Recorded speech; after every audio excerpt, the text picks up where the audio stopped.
Boa noite. Bom, pessoal, conforme solicitado, né, por vocês, a gente vai fazer a correção daquelas questões do ECA na aula de hoje. Tendo tempo, a gente vai iniciar um novo conteúdo, mas a gente vai fazer essas correções, certo? Aí no sábado a gente vai ter a nossa aula também, e amanhã a aula, né, de língua portuguesa com o professor Augusto. E aí a gente vai ter, né, estendeu aí para outras pessoas, uma aula gratuita, até para mostrar o trabalho do nosso grupo. Então, vamos lá, sem perder tempo. Muita gente mandou falando que está de férias, queria, a gente precisa cumprir aí uma grade, a gente...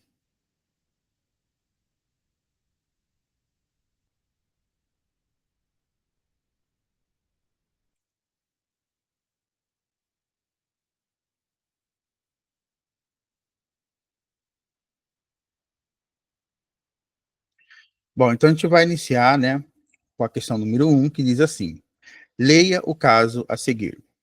Atuando na creche de uma grande capital, desde que concluiu o curso de graduação, a professora MH possui 6 anos de experiência atuando com bebês e crianças pequenas. Pela primeira vez, ela se deparou com uma situação bastante delicada e difícil. Uma das crianças apresenta sinais de maus tratos, inclusive de violência. Não foi a primeira vez e ela está segura do que está acontecendo. Elaborado pelo autor desse texto. Tendo como referência o que dispõe os artigos 70 e 70b do Estatuto da Criança e do Adolescente, a respeito das situações de violência contra a criança, a professora MH deve. Bom, a gente viu aqui, né, que a questão correta vai ser a letra D, que diz que é comunicar o Conselho Tutelar suspeitas ou casos de crimes praticados contra a criança. Bem, o que o Estatuto diz, né? O Estatuto diz que é importante, né, e que a principal situação é você proteger as crianças contra qualquer tipo, forma de violência, certo? O Estatuto, né, da Criança e do Adolescente dá o 70 e o 70b, eles trazem claramente isso. Vamos ver, então, por que essas alternativas, elas não estão, não seriam corretas, né? Então, vamos lá. A alternativa A, ela diz assim: informar a secretaria da escola não é o suficiente, certo? Embora ela tenha funções administrativas. O ECA prevê que a comunicação deve ser feita diretamente ao Conselho Tutelar, que é o órgão competente para tomar as medidas necessárias em caso de suspeita de violência. Então, olha só, né? A diz assim: informar a secretaria da escola, pois esta tem função administrativa de responsabilidade face a tais casos.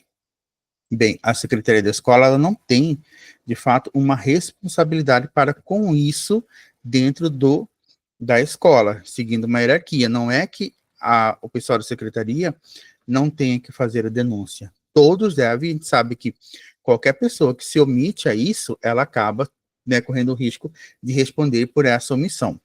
Como a professora já havia identificado tal caso, né, ela vai ter que acionar o Conselho Tutelar. Claro que, respeitando uma hierarquia dentro da instituição escolar, você vai comunicar direção, coordenação, e essas sim, né, vão estar acionando o Conselho. Então, essa questão, praticamente, ela se torna uma pegadinha. A gente vai precisar ver todas as alternativas para que a gente possa, né, assinalar aquela que é correta. Procurar prioritariamente a polícia militar, em seguida registrar o caso em uma delegacia civil. É necessário, né, é importante que se faça esse registro na polícia militar, mas essa já seria uma segunda etapa, né, uma outra fase desse processo, e não ir direto para lá. O primeiro contato deve ser feito segundo rege o estatuto ali ao Conselho Tutelar. C.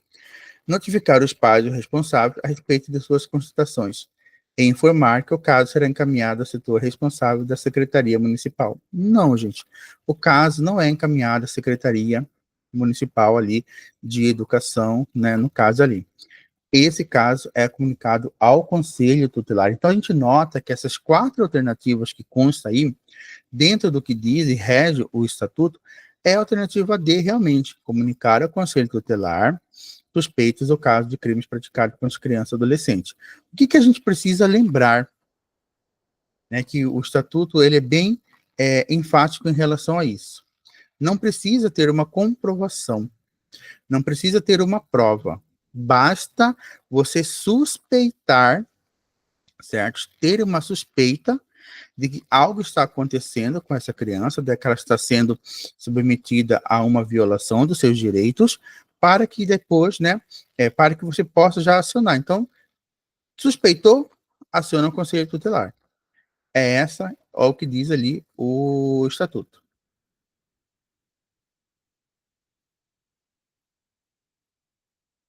Vamos lá para a segunda questão. Diz assim: de acordo com o ECA, é dever de todos prevenir a ocorrência de ameaça ou violação dos direitos da criança e do adolescente. O artigo 70A define um conjunto de ações que a União, o Estado, o Distrito Federal e os municípios deverão desenvolver de forma articulada, com o objetivo de coibir o uso de castigo físico ou tratamento cruel ou degradante, e difundir formas não violentas de educação de crianças e de adolescentes. Ainda em conformidade com o parágrafo único do mesmo artigo, terão prioridade de atendimento nessas ações e políticas públicas de prevenção e proteção às famílias com as crianças e adolescentes, quem? As crianças com deficiência, cumprindo medidas socioeducativas, adotados, com defasagem escolar, em acolhimento provisório. Bem, aqui a gente já temos sinalado a alternativa A. Então, a gente tem o artigo 70A, esse artigo 70A, ele traz um parágrafo único ali. Naquele parágrafo, ele enfatiza que as crianças e adolescentes que se encontrarem, né, que estiverem, né, que estiverem, criança e adolescente com deficiência, elas têm prioridade nesse atendimento, certo? Você tem ali uma adolescente e uma criança, tem essa com deficiência, ela tem a prioridade em receber esse atendimento. Então, isso a gente não pode estar esquecendo o que diz aí, né? Então, olha só, a alternativa A, com deficiência, está correta porque o ECA realmente vai priorizar ações para essas famílias. Crianças e adolescentes com deficiências estão em situação de maior vulnerabilidade e demandam atenção especial para garantir seus direitos e proteções adequados.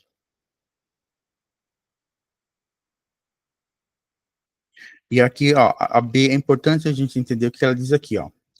Cumprindo medidas socioeducativas. Embora essas crianças e adolescentes também precisem de atenção, o foco do artigo 70A é nas famílias com crianças e adolescentes com deficiência. Isso também tem que ter muito claro quando a gente vai responder uma questão.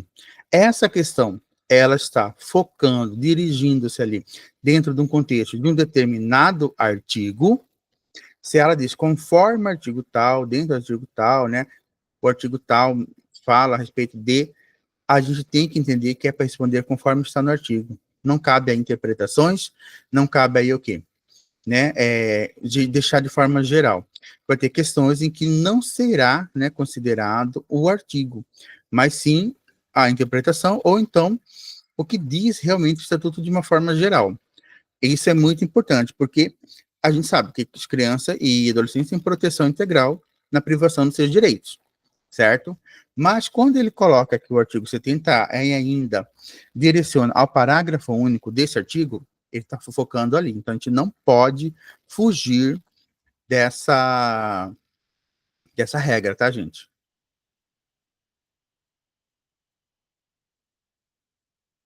Olha só, crianças adotadas têm proteção legal, mas não são especificamente mencionadas nesse artigo para prioridade das ações, né? Então, a gente sabe que as crianças adotadas, quando elas são adotadas, elas vão passar por um acompanhamento, né? Busca-se fazer com que se tem mais, se não é uma única criança, tem irmãos, que todos os irmãos sejam adotados por uma única família, mas ali está focado nesse artigo 70. Com defasagem escolar. Esse é um ponto importante para políticas educacionais, mas não é o foco das ações preventivas contra a violência mencionadas no artigo. E o E que dizem acolhimento provisório. Criança, adolescente e acolhimento provisório são protegidos por outras medidas, mas não recebem prioridade específica no contexto do artigo 70A. Então, note que todas as explicações que a gente coloca aqui, né, enfatiza, né, praticamente todas elas, de que deve estar direcionado ao artigo 70A. Tô falando muito rápido, pessoal, dá para entender, tá beleza?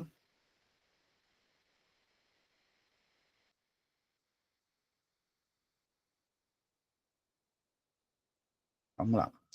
Tomando como base os artigos do ECA, que fazem referência à proteção moral da criança e do adolescente no tocante às informações, à informação, cultura, lazer, esporte, diversão e espetáculos, artigos 74 a 80, seção 1, é correto afirmar o quê?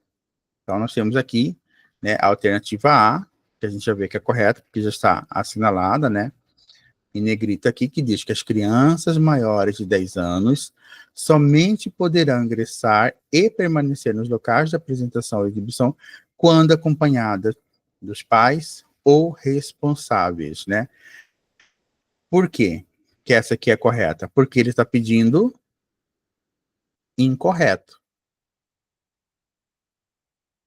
né? Ele quer a questão incorreta. Então, é outro ponto que a gente tem que se atentar. Que eu estava vendo o simulado que o pessoal fez, né?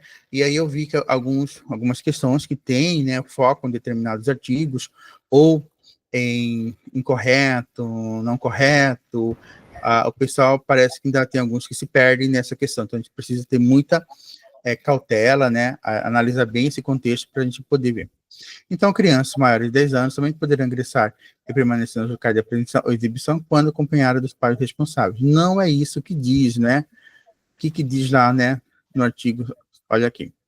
As crianças maiores de 10 anos somente poderão ingressar e permanecer nos locais de apreensão e exibição quando acompanhados dos pais responsáveis.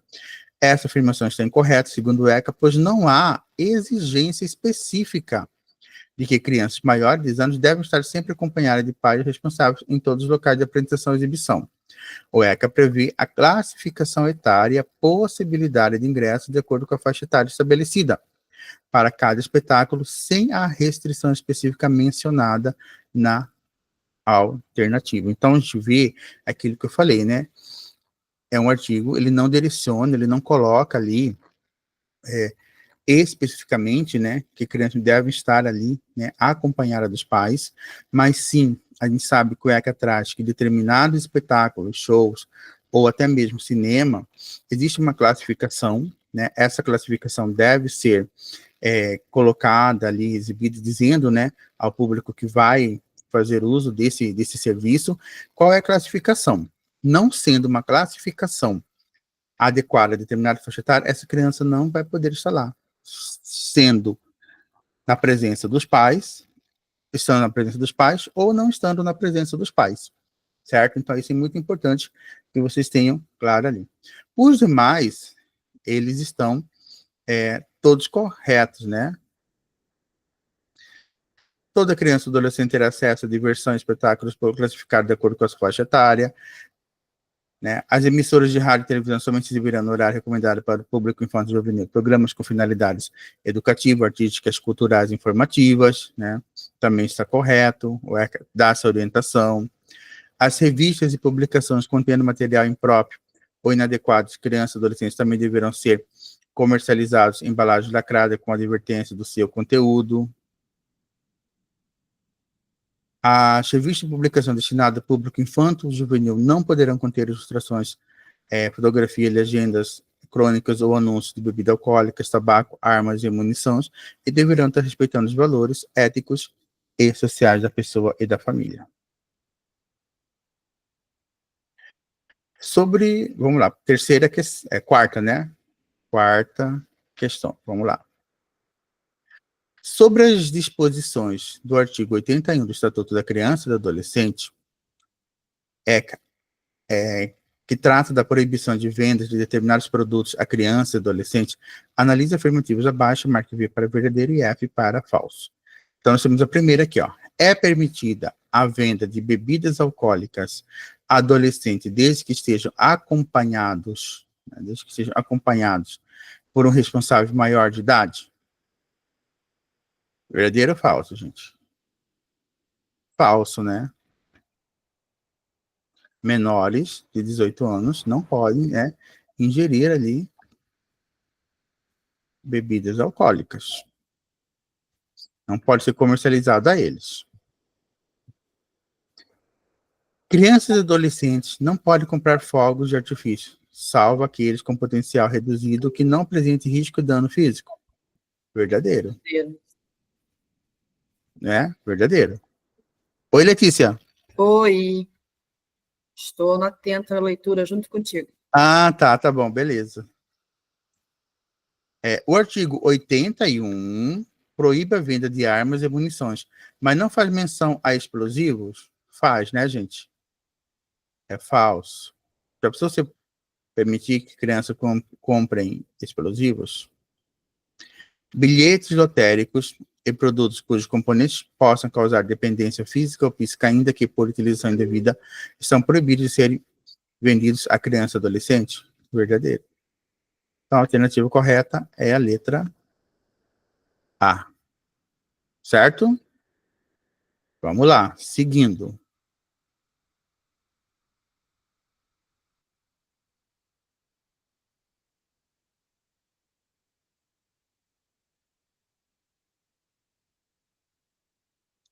Quinta questão. O Estatuto da Criança e do Adolescente, o ECA, em seu artigo 86, define que a política de atendimento à criança e adolescente far-se-á por meio de um conjunto articulado de ações governamentais e não governamentais da União, dos Estados, do Distrito Federal e dos municípios. Sobre o tema, é incorreto. Vejo mais uma vez aqui, ó. Né? O incorreto. Afirmar. Letra A.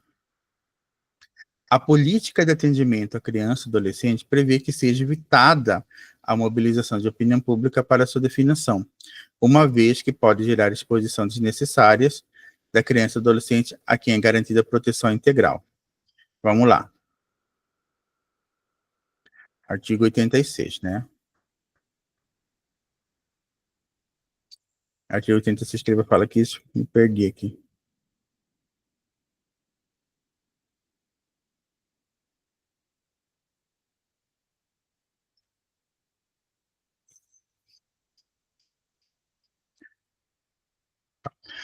A questão em comento demanda conhecimento acerca de políticas previstas no ECA para ações conjuntas dos entes federados no campo e concerne a criança e adolescente. Nesse sentido, diz os artigos 86 e 88, né? Do ECA. 86. A política de atendimento dos direitos da criança e adolescente far-se através de um conjunto articulado de ações governamentais e não governamentais da União, dos Estados, do Distrito Federal e dos municípios. 87. São linhas de ações da política de atendimento, políticas sociais básicas, políticas e programas de assistência social em caráter supletivo para aqueles que necessitam, serviços, programas, projetos e benefícios da assistência social, de garantia de proteção social, de prevenção e redução da violação de direitos, seus agravamentos ou reincidentes, serviços gerais de prevenção e atendimento médico e psicossocial às vítimas de negligência, maus tratos, exploração, abuso, crueldade e opressão, serviço de identificação e localização de país responsável, crianças e adolescentes desaparecidos, proteção jurídica e social por entidades de defesa dos direitos da criança e do adolescente, políticas e programas destinados a prevenir ou abreviar o período de afastamento do convívio familiar e garantia de efetivo exercício do direito à convivência familiar da criança e adolescente, campanha de estímulo ao acolhimento sob formas de guarda da criança e adolescente, né? Vamos lá para 88. São diretrizes da política de atendimento. Municipalização do atendimento, né? O atendimento deve ser feito pelo município, criação de conselhos municipais, estaduais e nacionais, criação e manutenção de programa específico, manutenção de fundos nacional, integração operacional de órgãos do jurídico, integração de órgãos, né? Mobilização da opinião, especialização, formação profissional, realização. Então, a gente viu que uma série de artigos, né? Dentro do exposto, cabe comentar a alternativa em questão, lembrando que a resposta adequada é justamente a alternativa incorreta. Vamos lá, letra A. A letra A, né, ela é incorreta, logo responde a questão. Ofende o exposto no artigo 88, inciso 7 do ECA. A mobilização da opinião pública, ao contrário do exposto, é diretriz de atendimento da criança e do adolescente. Então, note que essa é uma questão que ela vai requerer uma interpretação da lei. é aquela que vai exigir realmente do candidato conhecimento, né, do que diz a lei seca, né, que diz a lei seca mesmo, ter esse entendimento para que possa estar respondendo a sair. Então, ela se torna, né, uma alternativa que acaba sendo bem difícil, até porque não é um artigo usualmente assim que a gente, que é professor, lida, né, constantemente. Beleza? Então, a gente sabe ali que é a letra A, porque é uma diretriz, sim, né? Está lá no inciso 7 do artigo 88, mobilização da opinião pública para a indispensável participação dos diversos segmentos da sociedade. Ela diz, né, que não deve ter. Vamos lá, continuando.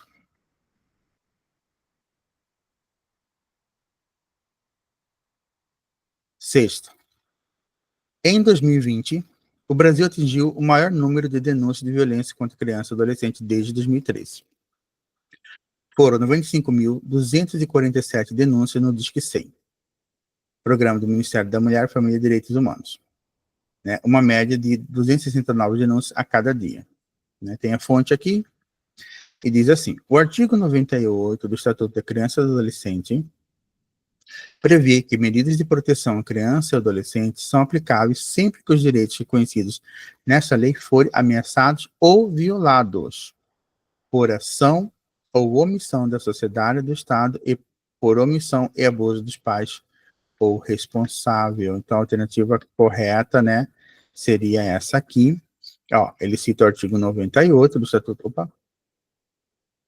o artigo 98 do Estatuto da Criança e Adolescente, que vai estar colocando o quê? O que exposto ali, né?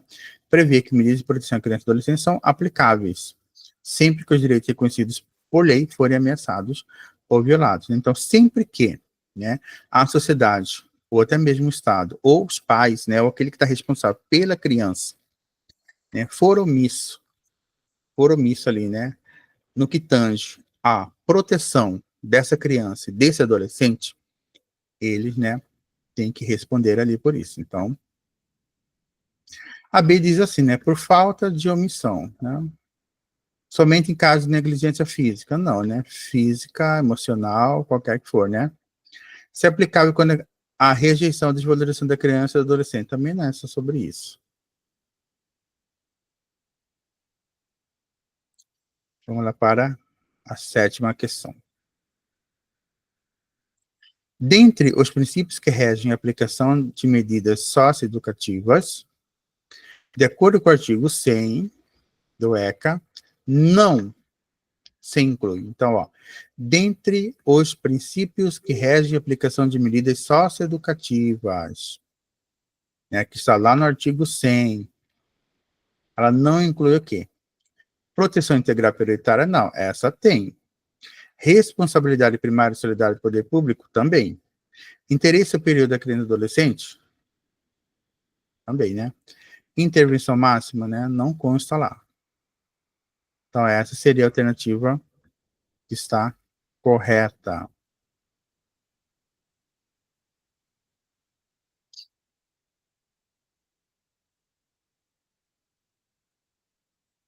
Vamos lá, oitava questão. O artigo 103 do ECA considera ato infracional a conduta descrita como crime ou contravenção penal. E o artigo 110 do mesmo estatuto estabelece que menor apreendido em flagrante de ato infracional poderá ficar na mesma cela destinada ao recolhimento de pessoas maiores, em hipótese alguma, né? A gente viu ali que em hipótese alguma, né, o menor pode ficar ali, né, junto com o maior ali, até porque, né, a gente sabe que a ação que ele cometeu, né, não é um crime, não é considerado crime. Se o ato infracional for cometido mediante violência ou grave ameaça à pessoa, o adolescente deverá ser privado de sua liberdade e guardar julgamento em regime fechado? Também não, né? Em outros países do mundo a gente tem, como Estados Unidos, né? O adolescente, a criança, ela tem o mesmo tratamento, mas no Brasil não. Isso não acontece. Não se pode elaborar boletim de ocorrência circunstanciado em casos de ato infracional sem violência? Também, né? E aqui, ó, nenhum adolescente será privado de sua liberdade sem o devido processo legal. É o correto. A criança e o adolescente que cometem atos infracionais serão submetidos a medidas rígidas de punição, né? Lá diz que não pode ter, né, é, punições rígidas para essa criança, para esse adolescente que comete um ato infracional. 9. Conforme dispõe o artigo 131, 131 do ECA, o Conselho Tutelar é o órgão que possui o dever de zelar pelo cumprimento dos direitos da criança e do adolescente. Para que isso seja possível, suas funções de conselheiros são funções dos conselheiros, exceto quer dizer o quê? Aquela que é a errada. Está falando da questão do artigo 131 das funções do conselheiro, né? Então, o conselheiro ele tem função de atender as crianças e adolescentes cujos direitos foram ameaçados ou violados, bem como os menores que praticam ato infracional, sim. Atender, aconselhar os pais responsáveis e encaminhar para serviço de apoio à família, curso de orientação e tratamento psicológico também. Atender na comunidade, nos grupos profissionais, para promover e incentivar ações de divulgação e treinamento para o reconhecimento de sintomas de maus tratos em crianças e adolescentes, também. E a D diz atender somente uma pequena parte da comunidade. Então, nunca, né? Vai atender somente uma pequena parte da comunidade? Jamais. E não realizar a promoção, o incentivo e treinamento de diversas ações de apoio às famílias. Não, a gente viu que tem, né, esse apoio, tem incentivo. Deixando de lado os possíveis sintomas de maus trato apresentados pela criança e adolescente. Não pode estar de lado também. Ele precisa estar atuando ali na proteção dessa criança, desse adolescente. 10. Conforme disposto no artigo 133, para a candidatura do membro do Conselho Tutelar serão exigidos os seguintes requisitos: residir no país ou países vizinhos que façam fronteira com o Brasil. Não, né? Ele tem que ser brasileiro, tem nacionalidade brasileira. Idade superior a 18 anos, inferior a 60, não fala nada. Reconhecida idoneidade moral, sim, né? Isso sim. Então, o correto dos três é a letra C, que fala sobre ter uma reconhecida idoneidade moral, né? O conselheiro ele tem que ser uma pessoa idônea. Ele não pode, né, ter nada ali contra ele. E aí chegamos na última questão, que diz assim: de acordo com o ECA, o Estatuto da Criança e do Adolescente, o artigo 245, deixar o médico, o professor ou responsável por estabelecimento de atenção à saúde e de ensino pré-escola ou creche de comunidade de comunicar à autoridade competente os casos que tenham reconhecimento envolvendo suspeita ou confirmação de maus-tratos contra criança ou adolescente. Vai ocorrer o quê? Né? Com esse professor, com esse médico ou alguém que é responsável ali por algum estabelecimento de atendimento, né, de saúde ou mesmo de ensino, pré-escola e creche, essa pessoa que deixar, né, de prestar esse atendimento ali, envolvendo alguma suspeita de maltrato contra criança ou adolescente, ele vai, né, receber uma multa de 3 a 20 salários de referência, aplicando-se o dobro em caso de reincidência. Certo? Alguma dúvida até aqui sobre essas questões? Tá tudo ok?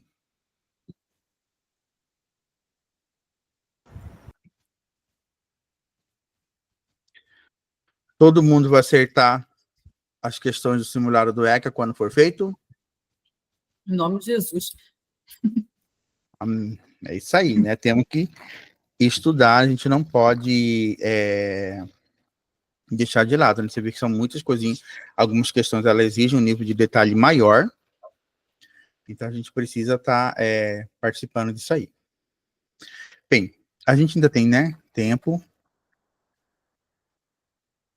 Só um momentinho, vou colocar aqui na tela.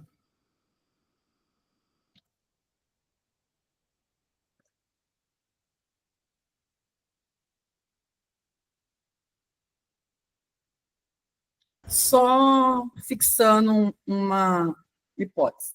Falou-se de violência contra a criança, já penso já no conselho tutelar.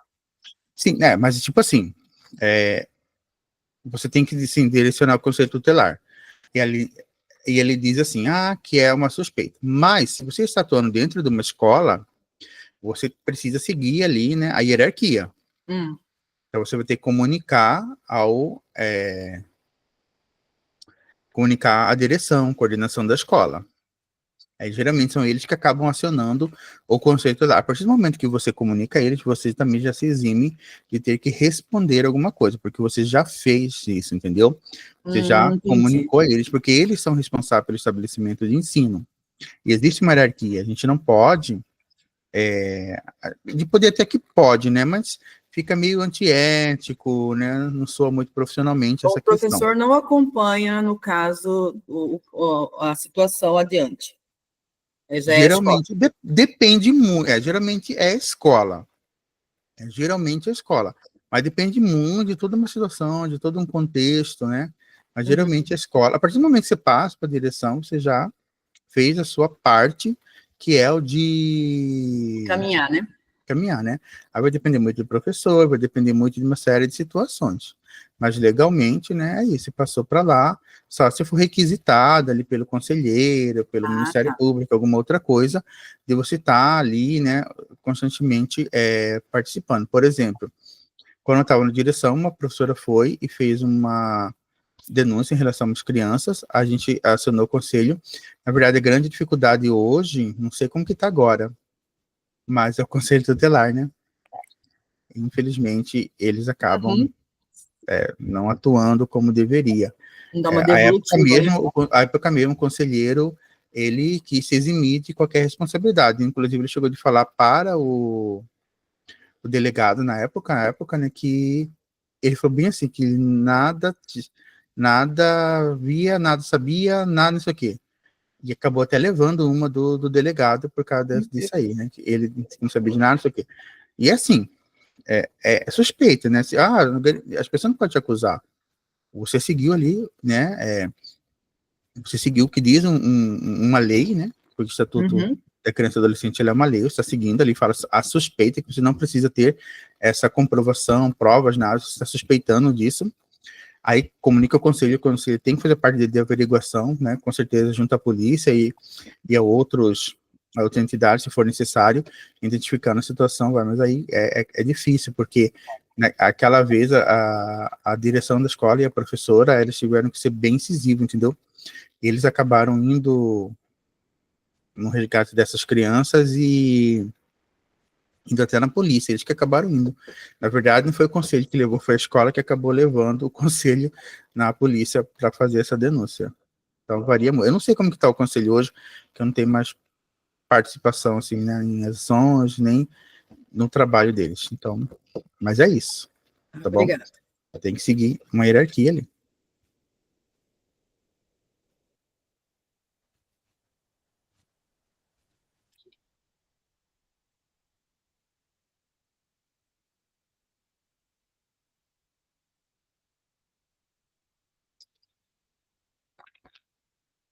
Abrindo aqui o arquivo.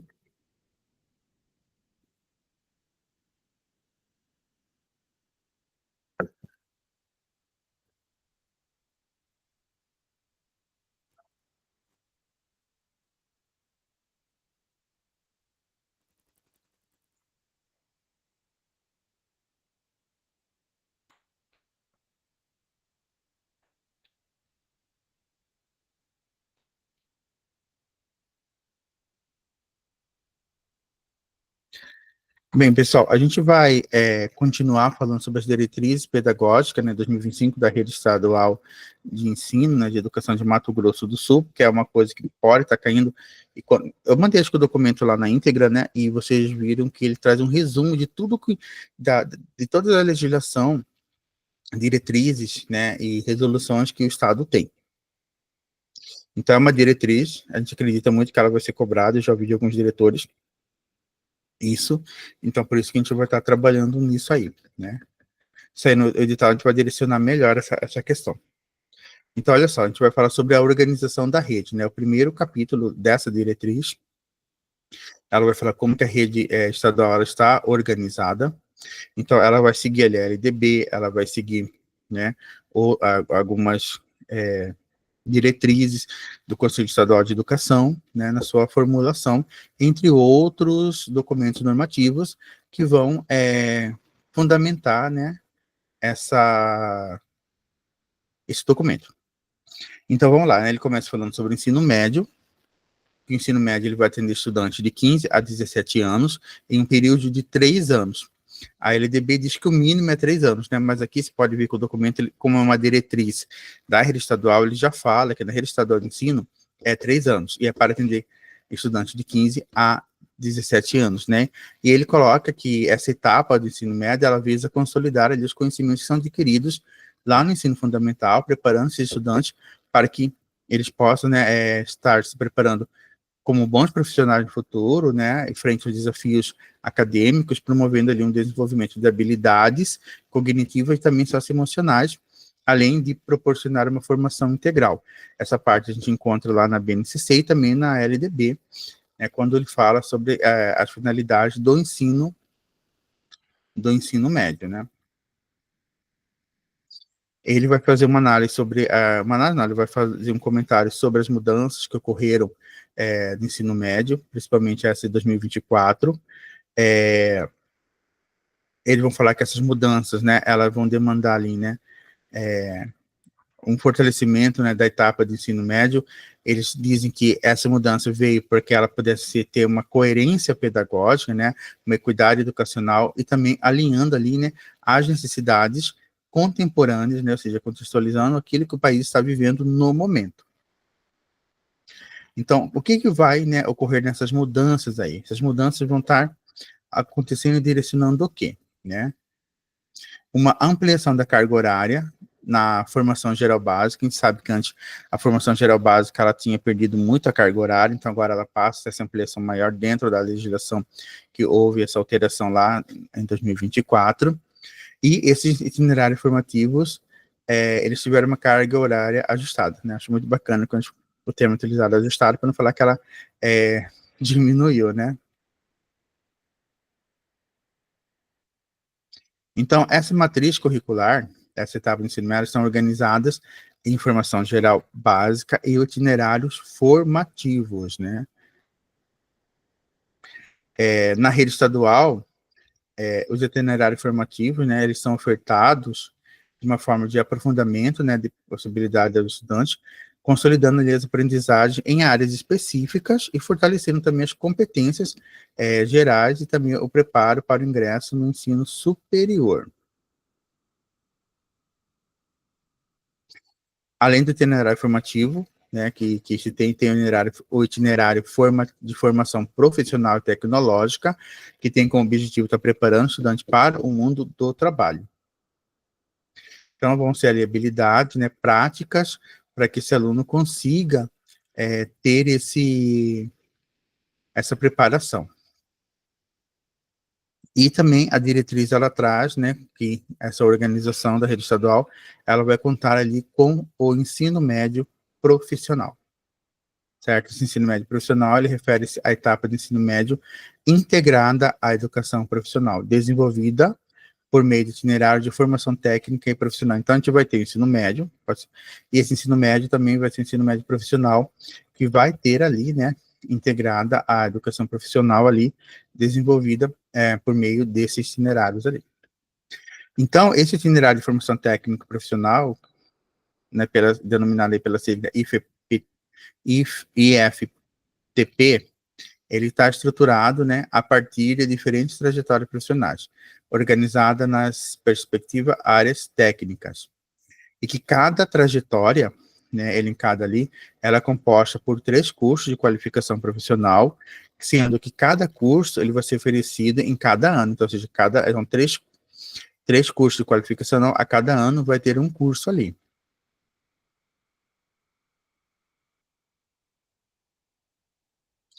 E aí ele fala que é possível que esse estudante ele mude nessa trajetória profissional dele para uma outra, mas não pode ter sido executado, né, de que não tenha sido executada ali, 25% do total da carga horária de cada componente curricular. Então, estudante que não cumpriu o percentual mínimo de 75% total anual do percurso não terão direito a certificado de qualificação. Então, ele pode fazer essa mudança, né, desde que não tenham sido executados ali 25% do total da carga horária, né, em cada componente curricular. Então, não foi executado 25%, ele pode estar ali. E para que ele ganhe, né, essa certificação de qualificação, ele tem que ter 75% total, né, o percentual mínimo de 75% total anual desse percurso ali, né, do direito, ou seja, a frequência dele tem que estar em 75%. Então, dentro do projeto de vida desse aluno, o estudante ele também poderá sair, né, desse IFTP e ingressar no percurso de aprofundamento, certo? Então, tem uma regra, né, que vai reger como que deve estar funcionando. Então, para ele sair desse IFPT, né, e ir para um percurso de aprofundamento, um conhecimento aprofundado em determinado componente curricular, tem que seguir o que está na regra ali.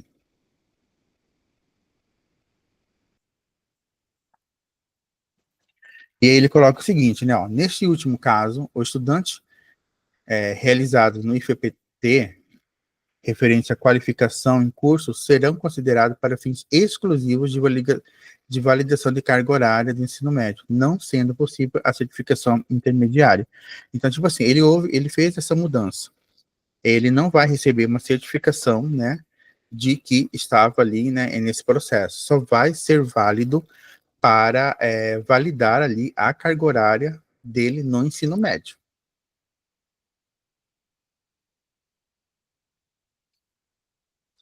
E no que tange a lotação de professores, né, nos componentes curriculares ali do IFPT, né, vai ter uma normatização, né, específica por meio de um edital e uma seleção própria ali que a escola acaba fazendo essa seleção,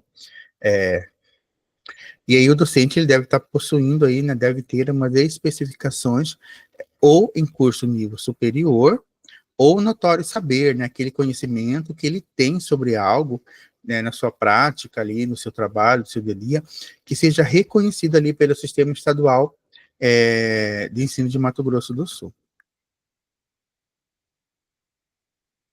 Quando houver, né, uma parceria com alguma instituição educacional, né, a contratação de professores ela é realizada diretamente por essas instituições contratadas, né, ou que tiver o convênio. Não é a escola que faz a contratação quando tem parceria, tipo uma parceria da escola com o Senai, é o Senai que vai contratar o professor para estar ministrando essas aulas ali.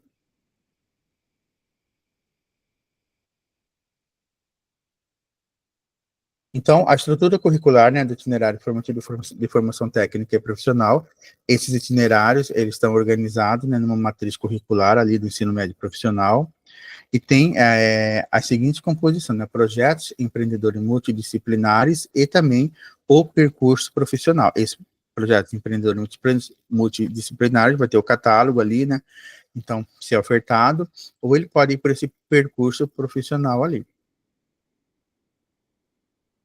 Uma coisa que é importante, pode parecer besteira, mas a gente, assim que eu digo, desculpa o palavreado, não dá muito crédito, é que esse curso, né, no ensino médio, ele pode ser ofertado no diurno ou no noturno, tanto em escola de tempo parcial como integral. Ele tem que ter ali 10 aulas semanais de 50 minutos nesses 200 dias letivos, tá, gente? Então, são 10 aulas semanais que são para esses cursos aí.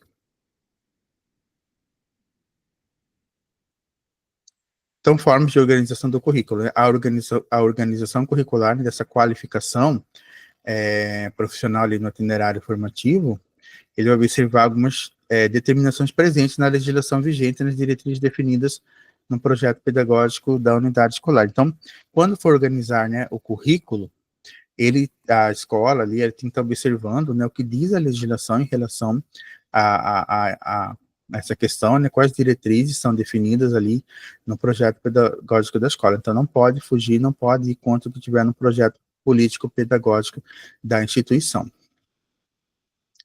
Então, a carga horária total, né, ela vai ser de 1.000 horas, né, sendo 333 horas teóricos práticas em cada qualificação profissional, que vão ser distribuídos também nesses 200 dias letivos aí.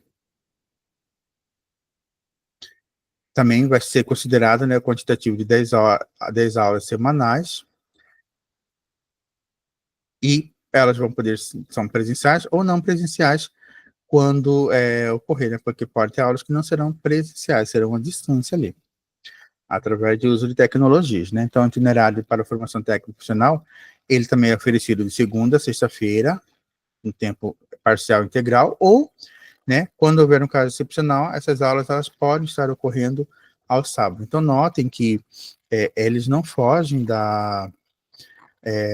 assim, não fogem de um calendário escolar.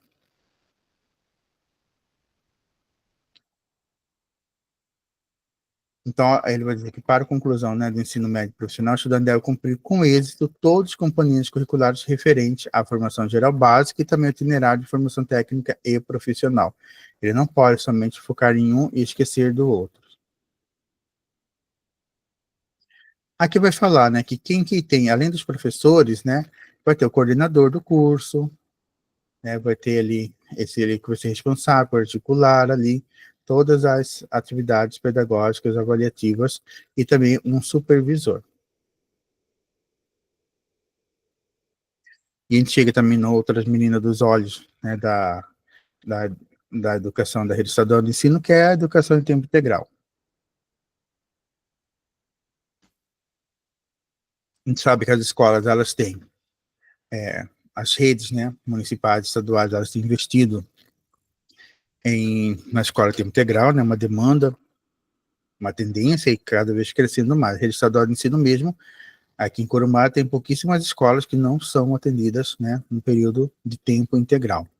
Então, como está estruturado hoje, né, essa aula na rede estadual? Então, são 40 aulas semanais, de forma complementar 8 aulas diárias, né? Hoje, você tem 4 aulas no período matutino, nas redes estaduais, 4 aulas no período vespertino, né?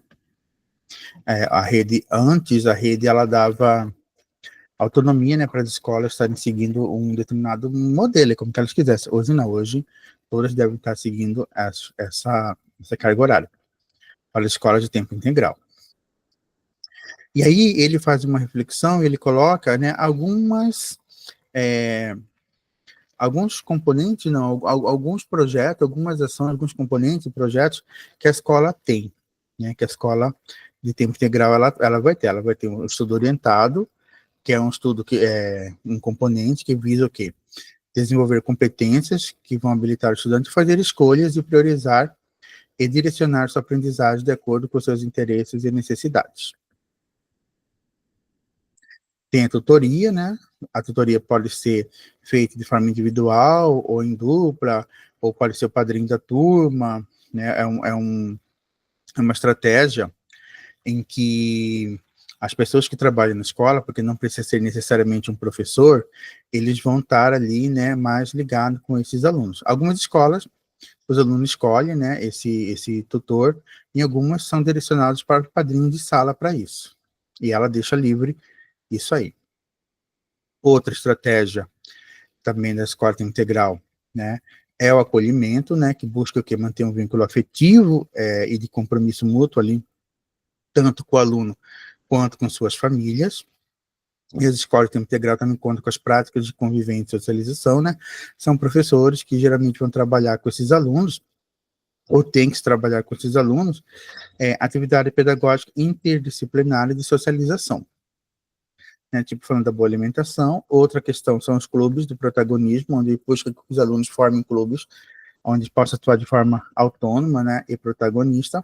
E também a escola integral conta com os PCAs, que são os professores coordenadores por área. Então, tem a área de língua portuguesa, matemática, ciências humanas, ciências da natureza.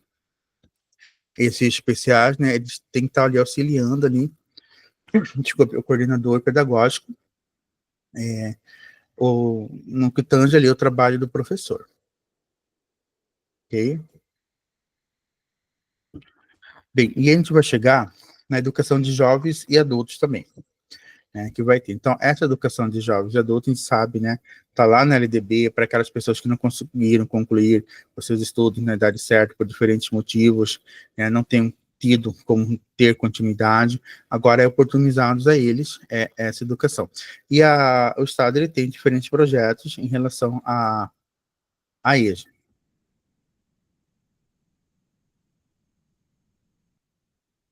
Bem, vai ter o curso de educação de jovens e adultos, tá? Que é o EJA Conectando Saberes.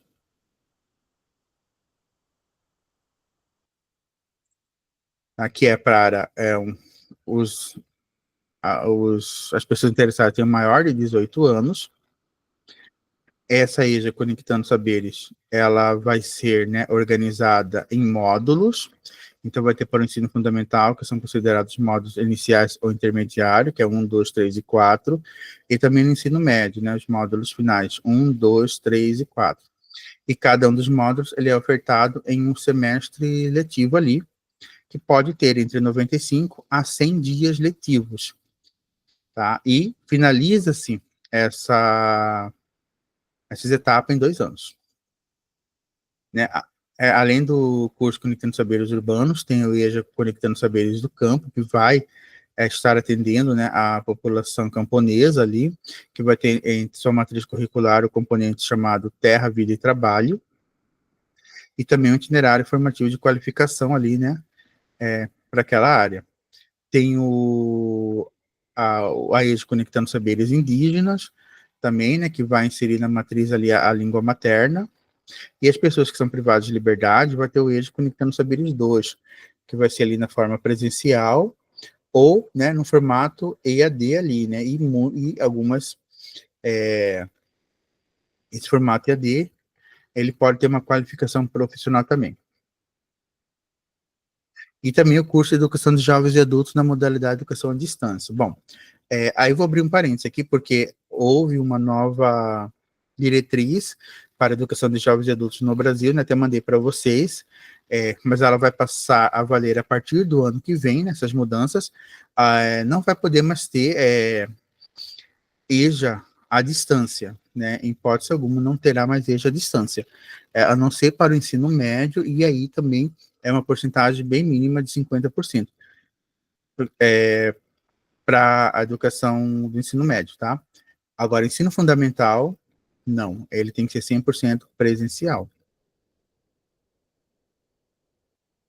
Então, deve estar mudando para o ano que vem, né? Mas ela vale ainda para esse ano.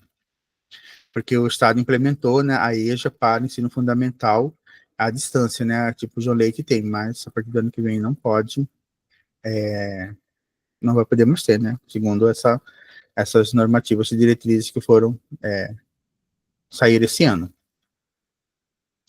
Então, ele vai falar, né, que o Plano Estadual de Educação aqui do Mato Grosso do Sul, né, ele acompanha o Plano Nacional, ele fala que tem uma redução de 50% da taxa do analfabetismo funcional, ali a meta de número 9.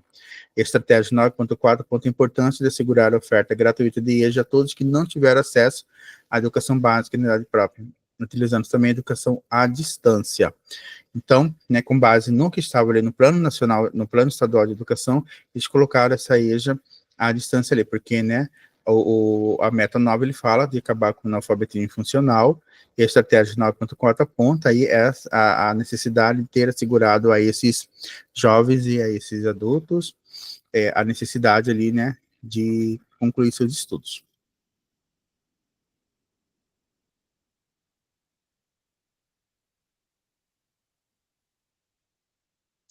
Então, nesse contexto, a Secretaria do Estado de Educação de Mato Grosso implementou o curso de Educação de Jovens e Adultos para a conclusão de etapas dos anos finais, de fundamental etapas do ensino médio, na modalidade de educação à distância, a fim de contribuir no processo de escolarização dos cidadãos jovens, com 18 anos completos, adultos e idosos, por meio do uso de tecnologia de estratégias flexíveis de estudo, com encontros presenciais à distância, possibilitando o estudante e o trabalhador conciliar essa rotina. Então, ele está explicando por que ele colocou essa EJA à distância, né? Que é possibilitar com que os alunos, né, que trabalham, consigam estar conciliando essa rotina de trabalho com uma rotina de estudo também. E ele vai falar o que é previsto ali no atendimento, né, à distância, né, que vai ter consulta material didático, mediação por professor, por componente curricular, atividade de fixação, né, vídeos, entre outros recursos ali. E eles também instituíram, né, tem ali a plataforma, que é o Ambiente Virtual de Aprendizagem, o AVA, né, e esse AVA ele estava correspondendo a 80% da carga horária. Então, eu acho que até errei na minha fala, né? Não é nem 50, é 20. Não, eu falei que agora, né? Pode ter. Mas 80% é presencial. Agora não vai poder ser mais 80%. Acho que precisa diminuir para 50%.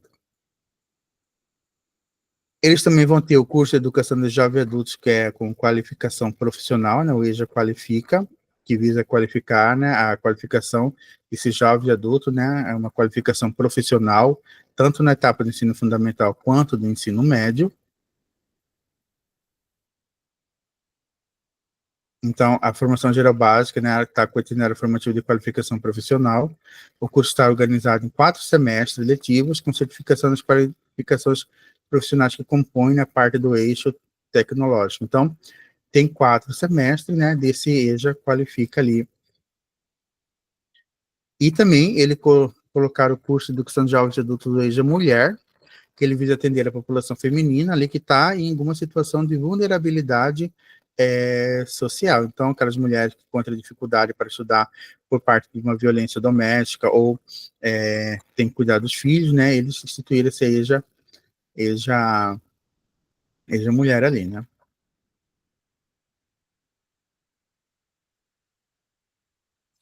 A gente chega nas modalidades específicas, né, que são aquelas modalidades que a gente tem também na LDB, com que eles acompanham.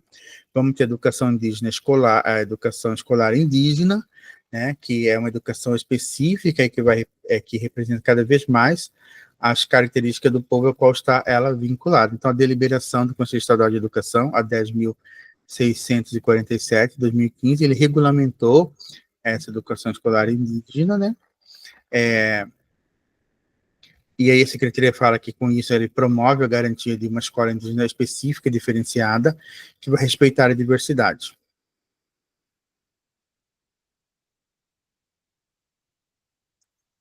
E aí nós vamos ter educação no campo, né? A educação escolar do campo, né? Instituída ali pela deliberação do Conselho Estadual de Educação 7111 de 2003, que vai assegurar que a organização curricular das escolas do campo implica participação e diálogo com a comunidade escolar, pois os conteúdos escolares serão redimensionados a partir do contexto produtivo e cultural do sujeito do campo. Então, essa matriz curricular do campo, ela vai obedecer ali, ela vai seguir, né, um critério de escuta, né, ver como que é a situação do campo ali e como que isso pode ser trabalhado ali junto com os alunos dentro desse contexto de campo.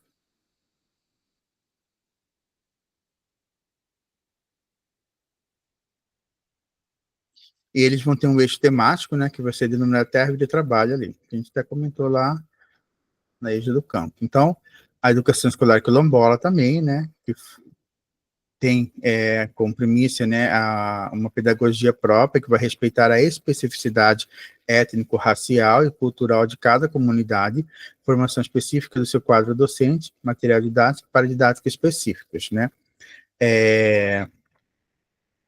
Então, tipo, ele está falando que essa educação escolar quilombola, ela vai precisar, né, respeitar essa especificidade étnico-racial e também cultural, porque cada quilombo ele vai ter também as suas especificidades, então isso também tem que ser respeitado ali.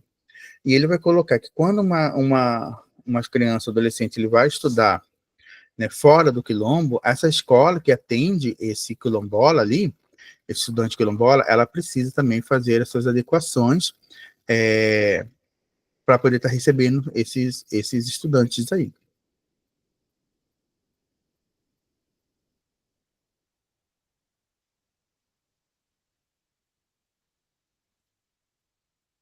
Vamos lá. E tem a escola cívico-militar, né, que eles vão colocar que a finalidade é implementar uma gestão de excelência, da educação de qualidade nas escolas, que aderirem, né, à escola cívico-militar, e que as ações ali, né, elas são voltadas a melhoria do ensino e aprendizagem, reduzindo a taxa de reprovação e abandono, e também trabalhar a questão da violência, trabalhar a questão da cidadania com esses alunos na escola cívico-militar. E aí, quem que vai, né, atuar ali? Vai ser o Corpo de Bombeiro e a Polícia Militar que vão atuar nessas escolas cívico-militar. Não é Marinha nem Exército, tá, gente? É Bombeiro e Polícia Militar na rede estadual de ensino. Bom, aí já também vai ter o projeto Avanço do Jovem na Aprendizagem, Mato Grosso do Sul, certo? Esse é um projeto chamado, né, pela sigla de AJA. Na verdade, esse projeto ele visa combater ali a distorção, né, na idade e ano desses estudantes, tanto que algumas escolas até iniciavam, até o ano passado, eu lembro, às 17 horas. Ele vai atender adolescentes na faixa etária de 14 a 17, que não concluíram, né, mas essa etapa aí. Então, o objetivo é proporcionar atendimento, oportunidade para os jovens de distorção de idade e ano, para que eles possam concluir ali junto com seus pares. Então, tipo, um jovem que está com 17 anos, lá no 6º ano, 5º ano, 7º, 8º ano, né, não está com seus pares. Então, eles buscam essa estratégia para poder estar atendendo, né? E para jovens de faixa etária de 17 a 21 anos, que estão também em distorção desse ano, que não concluiu o ensino médio, é ofertado o projeto Avanço do Jovem na Aprendizagem Mato Grosso do Sul, Novos Percursos, que é chamado de AJA-NP. Esse AJA-NP, ele traz uma qualificação profissional.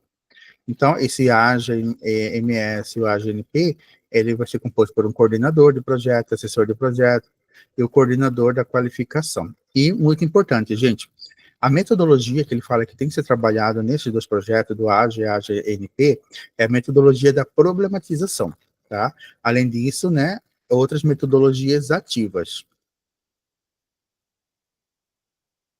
E também ele vai atender, né, jovens que estão com medidas socioeducativas nas internações das unidades educacionais de internação. Pessoal, bom, eu vou parar a aula por aqui, que a gente vai entrar depois no assunto que é educação especial, que eu vou deixar para sábado, que a gente vai até fazer os exercícios, certo? Deu mais ou menos 1 hora de aula. Alguma dúvida até aqui sobre essa primeira parte que eu falei para vocês das diretrizes do Estado? Não? Não. Então, gente, amanhã a gente tem essa aula com Augusto, né? Português, e a gente estendeu para um pessoal, também até para fazer propaganda do cursinho. Se vocês tiverem mais gente para convidar, aproveita para convidar. Augusto preparou uma aula muito bacana para amanhã, tá bom? Vou parar por aqui, até porque a gente está nas férias, amanhã vai ter aula, e sábado vai ter aula também. Aí não vai sobrecarregar as férias de vocês. Beleza? Então, obrigado. Qualquer dúvida, é só chamar a gente aí no privado. Obrigada. Boa noite.